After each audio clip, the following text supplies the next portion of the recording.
Hi, I'm Mary Frances Winters, Chief Executive Officer of the Winters Group, and I am so excited. We are just a few weeks away from our first summit, Racial Justice at Work, and it is based on the book that's coming out on February 14th called by the same name, Racial Justice at Work, Practical Solutions for Systemic Change. I'm going to be giving a keynote on the first day, and it's called Trends, Tragedies, and Triumphs. We are in very difficult and treacherous times, as you know. And we want to talk about where are we going? Where are we going with this work, with all of the resistance that we see? And we're going to have a session on resistance. We're going to have sessions on well-being, how to maintain your well-being in the midst of all of the tragedies that we see, in the midst of all of the resistance that we see.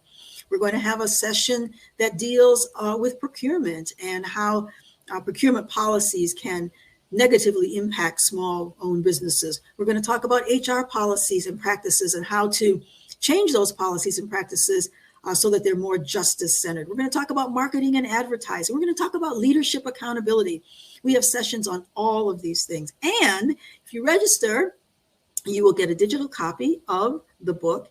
And don't worry if you can't attend all of the sessions, because we are going to keep the recordings live for 3 months. So we do hope that you can join us on February 15th from 12 to 5 and February 16th from 12 to 5 for Racial Justice at Work. Thank you.